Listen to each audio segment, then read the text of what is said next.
Vaccine. Nakaka-suspense, oh.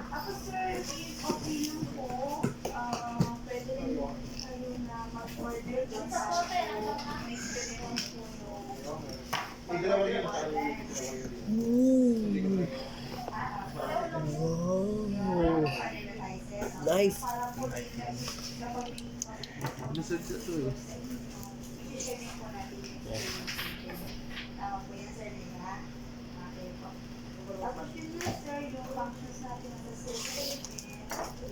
Ano bang knife yan, chef? Ano bang knife yan?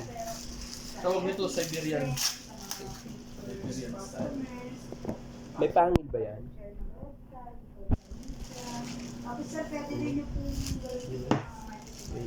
Yan yung knife, oh. Oh! Nice. Very nice. Brian, oh, Brian.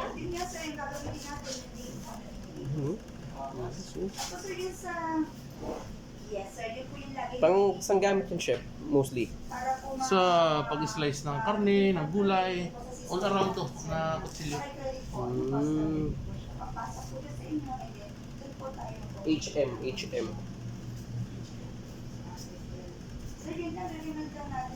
HM, chef.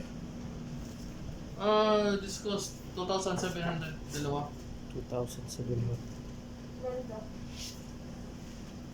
Yes, sir. Tama po. 2,700? Tapos, sir, linawin lang din Saan mo pinag-deliver yan, chef? Saan galing? That was from Laguna, Calamba. Laguna. Ang nag-deliver si Walter Navarro. Shout out kay Walter Navarro. Hello, Sir Walter. Salamat sa kutsilyo. You know? Katayin ko na yung nagbibideo nito. Thank you. Very nice. Very nice. Good condition. In good condition. Ganda.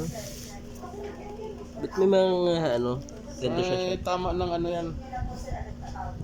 Tama ng martilyo. Ang init pa, ano? Oo, bagong luto yan. Sakit. Ganda. So, ito yung tinatawag na Siberian knife. Ito. Yan, Siberian knife. Mabigat siya. Unlike ng ordinary knife, yung mga nabibili mo sa palengke, mas mabigat siya, no? Tapos, iba yung ano niya, oh. Siguro pang chef lang talaga to, pang kitchen lang talaga. Yung makikita sa ordinary, ano. Tapos yung kanyang talim, baliktad. Nasa hawak. Kasi mostly, ang kutsilyo, pag ganito yan eh, di ba? Pag ganito dapat yan. Straight yung sa ano, ito yung may lapad. Pero yung kanya, pag ganon. So, baliktad yung talim. Si Batusay yung gumawa. Akala ko nasa hawakan yung talim. Yan. Tapos, minsan, pag ano ka, syempre hawakan mo din dito. Tapos, pamukpok to. Ito yung pamukpok. Ito yung hawakan yan. Pang ganon. Ganun yun. Alam mo na ngayon, Kuya Renzo.